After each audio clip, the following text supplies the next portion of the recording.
Je le disais en titre, à Nako, dans le Poni, la rumeur qui faisait état d'un déplacement massif de déplacés internes fuyant des zones dangereuses s'est révélée être une fausse alerte. Ce n'était que des orpailleurs décidés à jeter leur dévolu sur de nouveaux sites situés non loin de la frontière avec le Ghana. Constat avec Lambert Soma sur place à Gawa. Quels que soient les moyens utilisés, ces populations ont décidé de rejoindre Nako coûte que coûte. Cette commune frontalière du Ghana n'a jamais connu pareille situation. Ce mouvement de population dure depuis près de 2 semaines et il est difficile d'avancer un chiffre quant à leur nombre. Si au début, certains parlaient de réfugiés internes, pour la commune, il s'agirait plutôt d'orpailleurs. Nous assistons à une arrivée massive donc, des personnes qui disent qu'ils viennent pour l'orpaillage. Tous ceux qui viennent vont donc sur le site d'orpaillage de Antome et Piscine.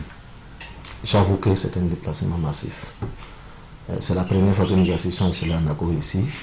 D'autres viennent avec des dinas, 2, 3, 4 dinas par jour. D'autres viennent avec des tricycles. D'autres même viennent à pied.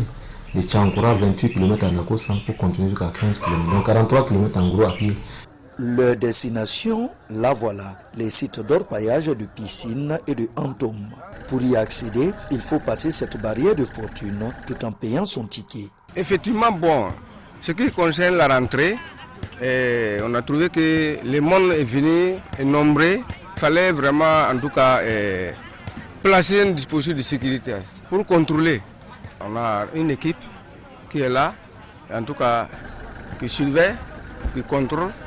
S'il y a un problème, ils nous rendent compte et nous aussi on transmet.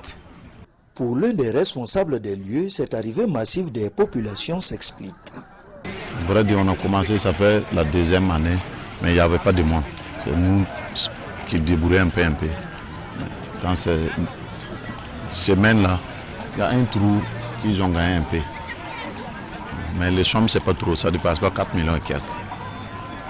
C'est à cause de l'appel qui a mené tout le monde ici. Il y a des Ghanéens, il y a des Burkinabés, il y a tout. Ce mouvement de population de la commune de Nako inquiète à plus d'un titre. Vu la situation sécuritaire actuelle du Burkina Faso, lorsque vous avez un grand nombre comme ça de personnes, vous n'avez pas les moyens de détecter qui est vrai orpailleur et qui ne l'est pas, parce que c'est toute question qu'on se pose aujourd'hui.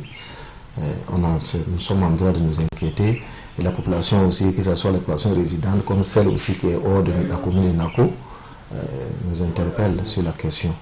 Même s'ils ne disposent pas de tous les documents nécessaires, les responsables du site s'en remettent à l'Agence nationale d'encadrement des exploitations minières artisanales et semi-mécanisées, ANEMAS. Le coin de travail est déjà là. De voir les propriétaires terrain, ils vont nous montrer un coin pour faire un yard. Ça, c'est déjà OK. Demain, s'il vient, j'espère qu'on va amener tout le monde là-bas. Avec un point d'habitation, point de restaurant, tout. Voilà. C'est nous-mêmes qui avons demandé de venir nous aider. Puis dans le monde, c'est trop, nous-mêmes on ne peut pas. En début de semaine, une délégation conduite par le haut-commissaire de la province du Poni s'est rendue sur les lieux sur instruction des plus hautes autorités. Objectif, s'enquérir de la situation. Fin de colloque sur la mission dite Ad Gentes de l'Église catholique d'Afrique francophone. Un colloque de 3 jours pour réfléchir sur les